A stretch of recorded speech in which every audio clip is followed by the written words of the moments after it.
इन radio active शिवलिंग की सच्चाई जानकर नासा के वैज्ञानिकों के छूटे पसीने। वैज्ञानिक भी बोले सनातन धर्म के आगे हमारी मॉडर्न साइंस कुछ भी नहीं है। इन 5 अद्भुत मंदिरों में मौजूद है 5 मूलभूत तत्वों के सबसे बड़े सबूत। ये 5 शिवलिंग करते हैं प्रकृति के पंच तत्व को रिप्रेजेंट। न थी कोई सैटेलाइट और न ही कोई हवाई जहाज, फिर भी भारत के ये 5 शिवलिंग हजारों किलोमीटर दूर होने के बावजूद भी मौजूद है एक सीधी रेखा में। दोस्तों, क्या आपको पता है कि भारत में ऐसे शिवलिंग हैं जिनकी जब वैज्ञानिकों द्वारा जांच की गई तो वो रेडियो एक्टिव निकले?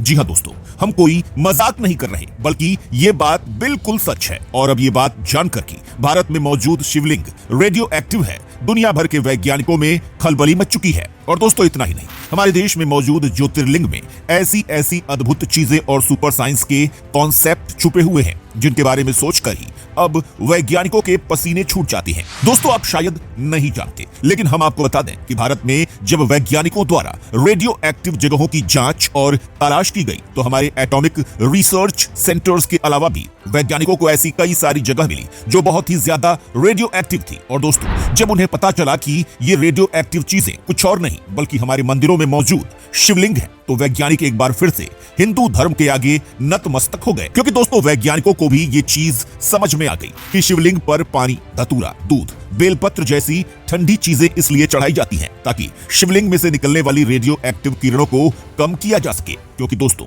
आप अच्छे से जानते हैं कि महादेव जगत के संहारक के नाम से जाने जाते हैं, और जब भगवान शिव की तीसरी आंख खुलती है तो पूरी दुनिया में खलबली मच जाती है। और दोस्तों, यही वजह है कि जब शिवलिंग पर पानी चढ़ाया जाता है तो उसे नदी में मिला दिया जाता है। क्योंकि दोस्तों, रेडियो एक्टिव शिवलिंग पर चढ़ाया गया यह पानी नदी में मिलने के बाद औषधि का काम करता है। और दोस्तों, इस पानी के द्वारा ही वनस्पति और बाकी जीवों को ताकत मिलती है।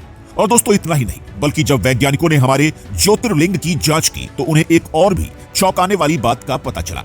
असल में दोस्तों, उन्हें पता चला कि कैसे उत्तराखंड से लेकर तमिलनाडु तक 5 शिवलिंग एक ही सीधी रेखा में विराजमान है और इन 5 अद्भुत मंदिरों को एक ही सीधी रेखा में बनाया गया था। और दोस्तों, ये मंदिर भी कई हजार साल पुराने हैं और उस वक्त इंसानों के पास ऐसी कोई भी आधुनिक तकनीक नहीं थी जिससे इन मंदिरों को एक सीधी रेखा में बनाया जा सके। और दोस्तों, उत्तराखंड का केदारनाथ मंदिर, तेलंगाना का कालेश्वरम मंदिर, आंध्र प्रदेश का कालहस्ती मंदिर, तमिलनाडु का एकम वरेशम मंदिर और रामेश्वरम मंदिर को 79 डिग्री पूर्व की भौगोलिक सीधी रेखा में बनाया गया है, जो दोस्तों इतनी ज्यादा आधुनिक तकनीक का नमूना है जिसकी कल्पना तक आज के वैज्ञानिक नहीं कर पा रहे हैं। और दोस्तों, उन्हें समझ में नहीं आ रहा है कि कई हजार साल पहले सनातन धर्म के लोग ऐसी अद्भुत चीजें कैसे बना सके।